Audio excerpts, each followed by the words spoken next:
Yeah, thank you so much. I just wanted to speak to this and begin by thanking administration for bringing this report forward.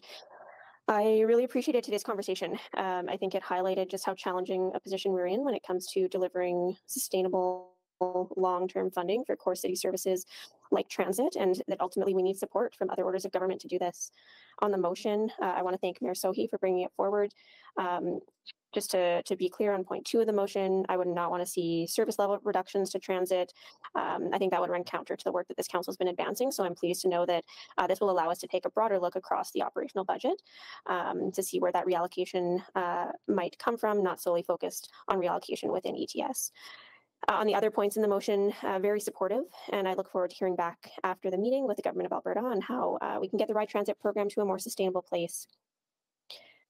I think what this conversation has also underscored for me is that the transit crisis across Canada is affecting every major city's bottom line.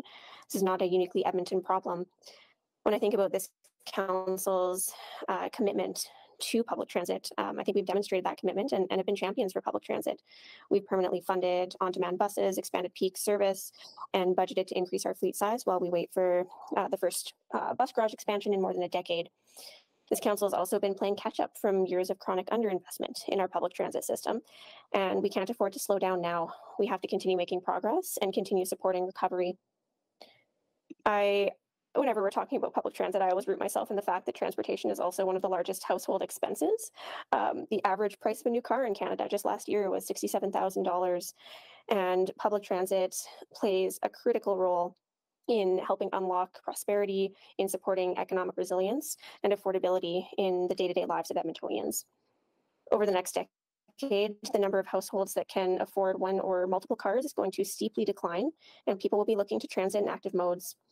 We're seeing this reflected in our Ride Transit program numbers today, and I believe this is more likely than not just the tip of the iceberg when it comes to the need that is out there in our community for affordable and reliable public transit.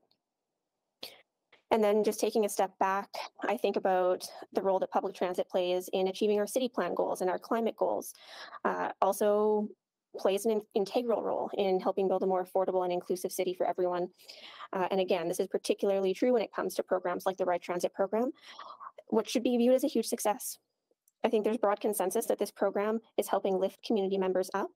There are folks who are struggling with affordability every single day in our city who are reliant on public transit as their primary way to get around, which is why we need to be continuing to look at how we can get this program to a sustainable place, which is why this motion on the floor, I think, is a great way to continue that work. So I would encourage everyone on committee to support the mayor's motion so that we can continue this conversation and continue as planned in terms of fares. Thank you.